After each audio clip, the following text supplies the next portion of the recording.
Well, it was good. I think gave us a chance to have a day off and a day of shooting and a couple good days of hard work, and we needed it. Especially certain guys needed it to play some. Um, yeah, it was good. It seemed like it went pretty fast though. Is it more of a conditioning thing that I mean, you've been talking that you've been ready for this for a little while now. Yeah, just rhythm conditioning. For certain guys. Yeah. Nick, we spoke the other day about Scotty and about that learning curve that young players usually have in the playoffs. I thought Fred made a pretty good point yesterday in just saying that, like, you guys aren't calling a ton of plays for him. You're not asking him to go out there and score 20 points. Do you think that role that he plays and having guys like Fred and Pascal to take some of that pressure off of him sort of might help with that learning curve? Yeah, I mean, I think that he is certainly got a defined role for us, and I think this time of year especially, but I'd say in any game, you take what comes to you, right? You don't and who knows how they're going to defend him or play him or whatever. I would imagine he's going to have some chances, right? They'll probably help off a lot and that kind of stuff. He's got to take advantage of it. But again, I think that concentrating on just playing his role. What's his role? Well, his role is really versatile. It's a lot of stuff. Just he likes to play. He plays a lot of areas well, and playing hard just will kind of cover it. I think he doesn't have to. It's not like we're trying to ask him to shoot him out of the gym or post him up out of the gym or race it to the bat. Just take what's there. Nick, what is it about Scotty's personality that's allowed him to kind of be able to take on all that responsibility? Like, because a lot of things he's been asked to do and Yeah. hasn't succeeded. Well, I just think that's kind of at his core who he is, right? He's a well-rounded player, and he does everything, everything above average. Handle, pass, block out, block shots.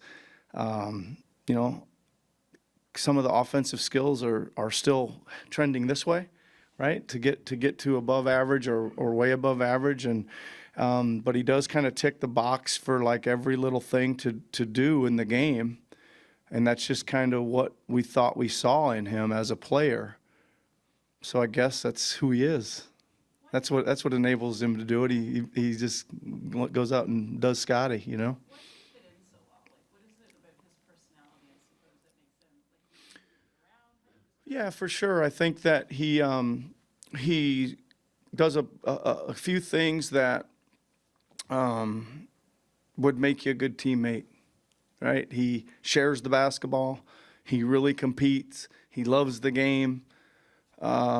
All of a sudden, you do those three things, and a lot of teammates are gonna let you fit in. And he guards. Another thing, he'll do some of the dirty work as well. And I think just the biggest thing, he's got a good personality and good character, right? And that's always good to be a good teammate as well.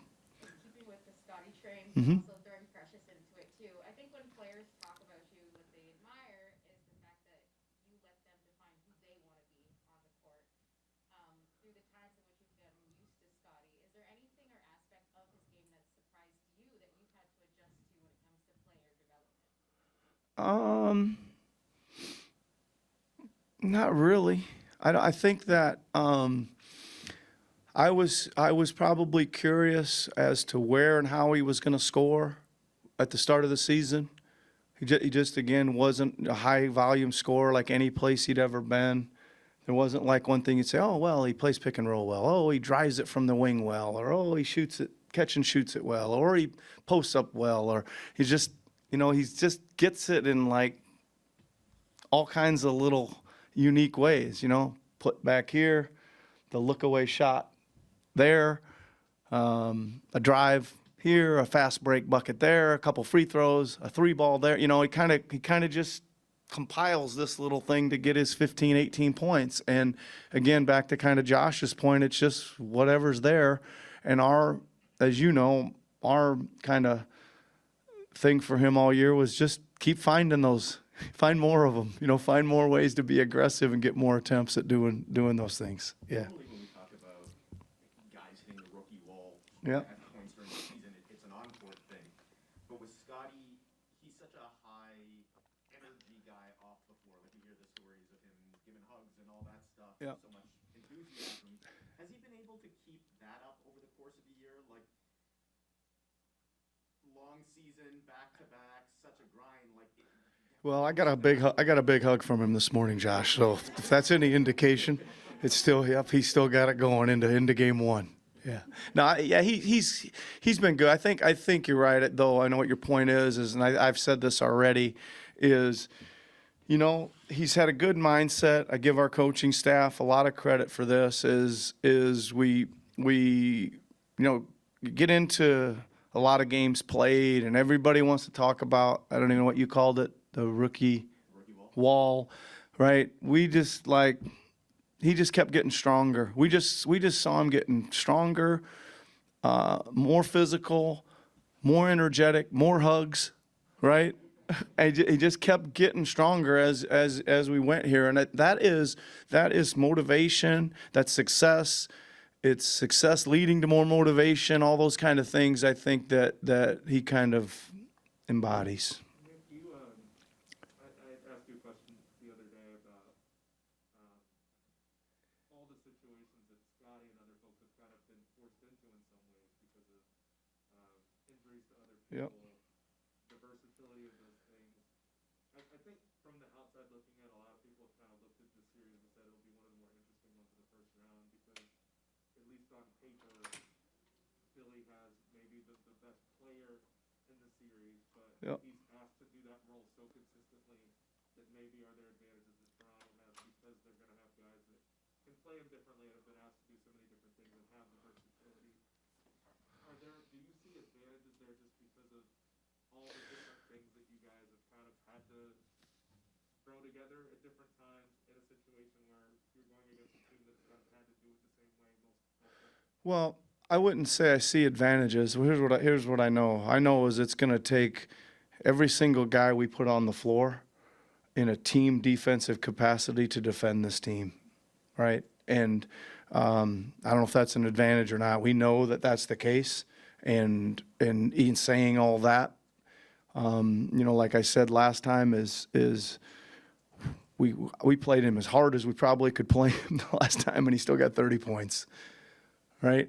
And that's what it is when you're guarding a guy like that. And we just got to make it a hard 30 or a hard whatever it is, right? And that's it. I mean, listen, go out there and compete, execute our schemes, compete as absolutely as hard as we can, play physical, and we'll see where this series goes. Is there something that you look forward to the most this time of the year, whether it's the game planning or the atmosphere? What do you personally enjoy the most? Like, it's go time now. Get on the train and going. So Yeah, I mean, listen, I think at the heart of what I enjoy in general is the competitiveness, and this throws it into another sphere, right? Another level, whatever. So, yeah, certainly, like for me, two things. Love the competitiveness, and two, it's going to be so good for our team to see us play tomorrow, right? No matter what happens, we're gonna learn a lot about who we are and what we've done and where we're going, and that really excites me because, again, I think we're getting stronger, we're getting more cohesive, we're getting more connected, we're building better chemistry, and there's nothing like a test like this tomorrow to see what needs polishing and what needs some real work and what we need to keep and all that kind of stuff. So, yeah, those two things. And every season as your head coach has been different, right? We've talked about it, how every season's been so different, but do you go in with the same mindset into the playoffs every year, or is it kind of based on how your team's gotten there? Yeah, I mean, listen, my mindset is I'm trying to win tomorrow night, right? That's like, and I've since I've been through it before now that I know what that triggers from there. So, but the mindset is to go in there and you have all this days here leading up to this, thinking about what they know and what you know and what they're going to do and what you might do, but you don't really know yet, right? Until you get to this game one. And what matchups look good, what all kind, you know what I'm talking. There's matchups, there's rotations, there's this, that, there's coverages, all kinds of things that we're going to get a lot more clarity on, and then you're going to really be into the dissecting of the series after tomorrow night. Freddie's been amping up or ramping up for this for, I don't know, a dozen games now, or Who's that? Fred. Yep, sorry. And, I mean, what have you seen this week, and how confident are you that he's ready to sort of carry that full load that he carries, into this playoff run? Yeah, I mean he's looked really good this week. I think pretty fortunate the way kind of things went here down the stretch and end that we got him to the spot where we could. He's put in some good tough days here this week and looks great. And I think he's ready. I mean, this is no time to mess around now. This is every possession, every minute of the game matters. So we'll do whatever we got to do out there. And there was no, like, 2 days update on OT as to how he's looking?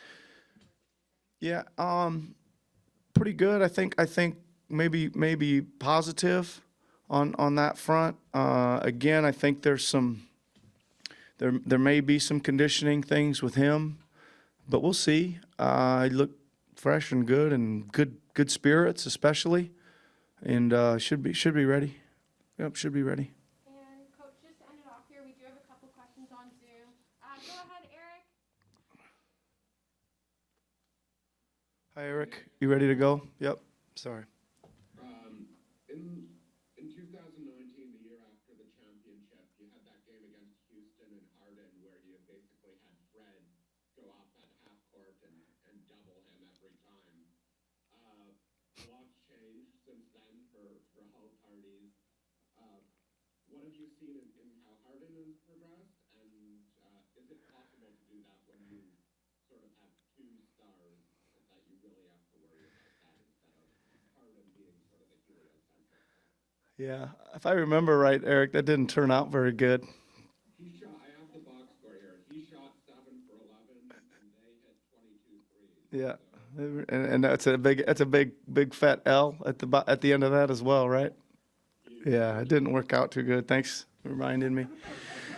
I mean, listen, that was, if I remember kind of leading into that, he was on a stretch of like 5 or 8 50-point games in a row. And we were kind of in I think I remember telling you guys before the game, we were going to use this game as some experiments on some things we hadn't tried and seen. Haven't given that much thought since then, Eric. So I doubt it's anything we'd go to at this stage. what have you seen from James, not only in Philly, although primarily there, but sort of in the last year? How do you think his game has developed? James? Harden. Yeah, I mean, listen, he's obviously one of the greatest scorers in the game. Still plays the pick and roll. He's got a good chemistry in finding Embiid. Still got the shake back three, get to the rim, the float game. Again, we've got to. It's tough with two guys like that out there. We've got to make him work, for touches, getting it up the floor, getting to his spots. Got to be leery of sending him to the free throw line. I think those guys, Harden and Embiid, are right at the top of the league in free throws attempted per game. They're up there somewhere. And so we got to have to do a good job with that. Thanks, Eric. Go ahead, Aaron. Hi, Michael. Yeah, it is now, Michael. Go ahead, bud. Nick, at least on paper, you guys haven't been a great shooting team this year, like just by, field goal percentage or effective field goal percentage, but you also haven't had that many games with Gary, OG, and Fred together, or at least healthy and together. And how much does that kind of change your profile, presuming those guys are all kind of in the rhythm and fit this week? Well, I mean, I think it certainly helps a couple things. Michael, you got some guys that'll knock them down. You got some guys that'll certainly pull the trigger. You probably get some spacing improvement as well and movement improvement. That's one thing. I think that, on the other side of that is when we don't have those guys out there, we usually have a pretty good advantage on the offensive glass. So we try to make up for whatever it is that we're lacking, right, with whatever lineups out there. I don't know. I think you saw it, and we talked about it, me and you. Just when OG came back, just he nailed all those quick threes. A couple games he was back, it just seemed to change the feel of the whole spacing and offense just immediately. So hopefully some of that'll show up again with those guys out there. Yep. Yep. Thanks, man. Okay, go ahead, Aaron. Go ahead, Aaron. You guys just had an 82 game sample size of what this experiment or this roster looks like. How do you compare that to sort of what things look like in the playoffs? When this is all said and done, are you going to say, this worked out great and therefore it works because it worked in the playoffs, or it didn't work? And how do you compare the value of playoff games compared to the value of an 82 game regular season sample size? Well, I think that, this was a lot of growth for us, first of all, to get from 0 to 82 here, with some semblance of being competitive and looking like we have, some chemistry and fight and defense and, some things going, right? Obviously, we're going to want to see, what it looks like in the playoffs. I suspect this is a good brand of playoff basketball that we're playing in the regular season. And we'll find out, but I suspect it is. And on a different topic, as unfortunately some of us know what it's like with COVID coming back. Are you guys doing anything different these days? Big playoff games on the line, and you don't want anything, God forbid, to happen. Has anything changed? I mean, nothing. Same as like ever mindful. Like we have our small group meetings and spread out a little more. I won't see myself leaving the hotel here these next 4 days. Just things like that. I think you got to take the necessary precautions. Obviously, we got to do our testing as required to travel and all those things, but just try to be, a little more mindful, I would say. Sure.